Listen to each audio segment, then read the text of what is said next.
Sestdienas es esmu nedaudz uzposies. Man šodien galvā tāda īpaša putnu rota, jo galu galā taču aprīlis ir putnu laiks, un katram, kas dzīvo Latvijā, ir vērts vismaz reizi mūžā izgatavot kādu vienu būrīti vismaz kādam no putniņiem. Lai tie putni nedzīvotu galvā, viņiem jādzīvo ar būrītī. Lai viņi tur arī ir, lai viņi ir visur. Un šodien visur. tāda iespēja būs arī perkusiju meistaram Nilam Īlam, kurš te ķērās klāt pie āmura, nagliņas, dēlīšu čupiņas un sataisīja labu būrīti. Labrīt! Rīgas brīvos pārvalde arī piedalās, kā jau katru gadu Latvijas lielajā talkā. Šogad ir mums plānā sataisīt vairākus putnu būrus. Protams, mēs jau kā ostas darbinieki maz ko jēdzam no putnu būriem, un tāpēc paņēmām kārtīgas profiņas talkā un vienu, kurš, labi zina, kā strādāt. Arī Nilu Īli, jā. Tev vispār āmurs būs vajadzīgs vai nebūs vajadzīgs? Mēs pa lielam nē, bet es mēģināšu viņu izmantot, tomēr viņš tam domā. Šis ir viens īpašais būris, ko mēs šogad zoodārzā būvējam. Tas ir apodziņa būris. Viņš par šajien tiks iekšā? Protams, viņš tiks iekšā un viņš ļoti labi jutīsies viņu izlienot cauri 2 dēļiem. Tajā pusē būris ir strazdam. Labi. Strazdam.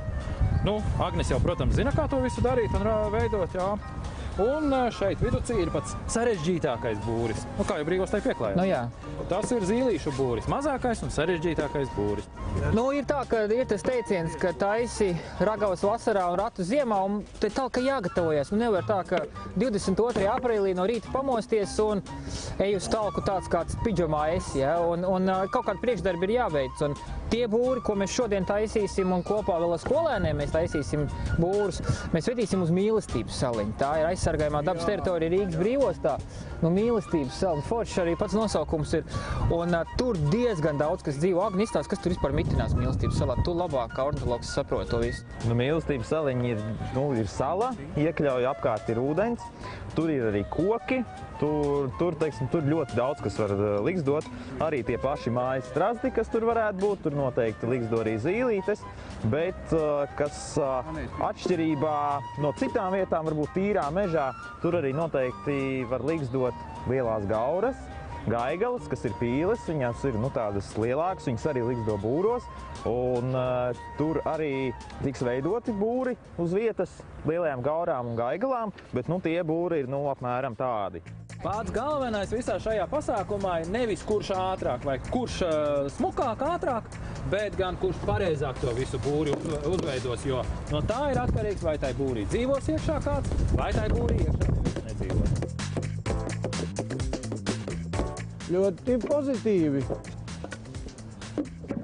Ja uzliek vēl šito virsū, tad vajadzētu būt arī pakāpienus vajag. Nē, pakāpienus viņam nevajag. Pakāpieni viņam nevajadzīgi. Nebūs viss kārtībā. Māri, šito sapēram šitā, ja? Līdz pašai augšējai malai. Jā, būs pareizi šito likt tagad šitiem apakšā. Es vēl vienu šeit iesim. Tā. Un tagad ieliksim otru līstīti. Atkal piemērīsim. Paņemam nost.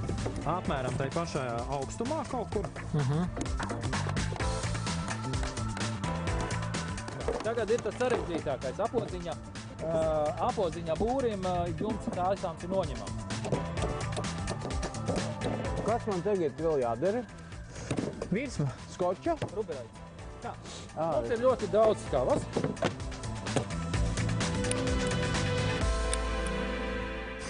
Būri ir izgatavoti apodziņam, zīlītei un strazdam.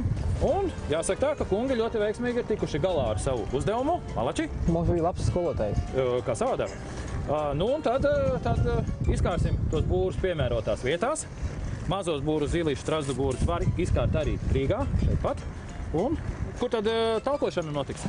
Mēs, kā Rīgas brīvos, talkosim gan Kundziņu salā, gan Mīlestības saliņā. Un tur mēs arī daļu būrus sagatavosim un liksim. Bet pārējie, protams, aicināt talkot visā Latvijā, kur katrs var tuvāk mājām un braukt pie radiem ciemos. Tā kā talk tie visi svētki. Lūk,